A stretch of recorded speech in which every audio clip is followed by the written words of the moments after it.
ज़ुया ज़मीन पर आती है। परियों की दुनिया नूरिस्तान में अमन व सुकून था, लेकिन एक दिन अंधेरे की ताकतों ने वहाँ के जादुई नवादरात पर कब्जा करने की कोशिश की। नूरिस्तान की मलिका ने ज़ुया, एक नौजवान और बहादुर परी, को ज़मीन पर भेजा इन खोए हुए नवादरात को तलाश करे और दोनों दनियों को बचाए। ज़ुया ने एक चमकती हुई रोशनी के ज़रिए ज़मीन पर कदम रखा।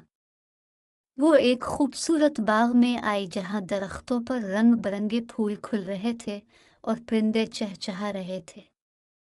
ज़मीन की खूबसूरती देखकर ज़ुया हैरान हुई, लेकिन इसे याद था कि वो यहाँ एक ख़ास मिशन के लिए आई है। बाग में इसे एक लड़की नज़र आई जो एक झूले पर बैठी अपनी किताब पढ़ रही थी। ज़ुया ने सोचा कि उसे इंसानी दुनिया के बारे में जानने के लिए किसी की मदद की ज़रूरत होगी, इसलिए इसने हिम्मत करके इस लड़की से बात करने का फ़ैसला किया। हेलो, ज़ुया ने नरमी से कहा। लड़की ने हैरत से ज़ुया को देखा और कहा, तुम कौन हो? मैंने तुम्हें यहाँ पहले कभी नहीं देखा। ज़ुया ने मुस्करा कर जवाब दिया, मेरा नाम ज़ुया है।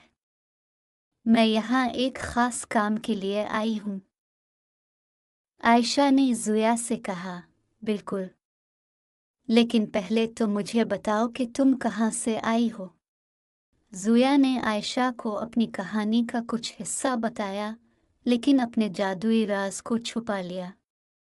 आयशा ने ज़ुया को अपने घर बुलाया और इसे अपने ख़ानदान से मिलवाया। ज़ुया ने इंसानी दुनिया में पहली बार खुद को महफूज और खुश महसूस किया। इसी दौरान नूरिस्तान की मलिका ने ज़ुया को एक जादुई छोटा आईना दिया था जिसके ज़रिए वो ज़ुया से बात कर सकती थी।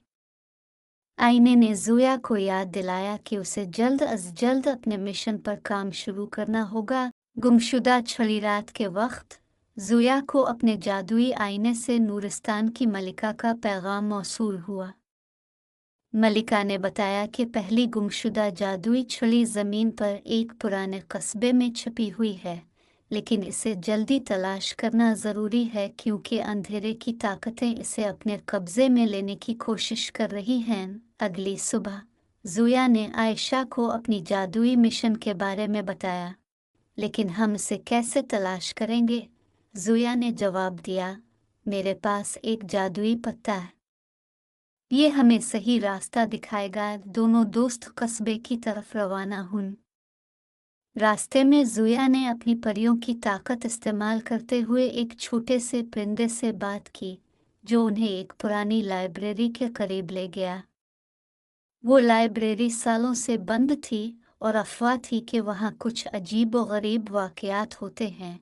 जब वो लाइब्रेरी के अंदर पहुँची, तो ज़ुया ने महसूस किया कि जादुई छड़ी करीब ही है।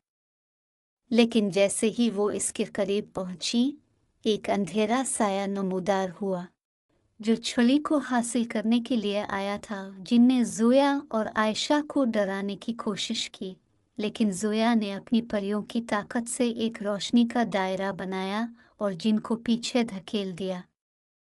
आयशा ने जल्दी से छड़ी को उठाया और ज़ुया को दी। छड़ी ज़ुया के हाथ में आते ही चमकने लगी और जिन फौरन गायब हो गया। लेकिन मसला यही ख़त्म नहीं हुआ। लाइब्रेरी में जिन के जादू की वजह से आग लग गई। ज़ुया ने अपनी नई छड़ी की मदद से जादू किया और आग को बुझा दिया।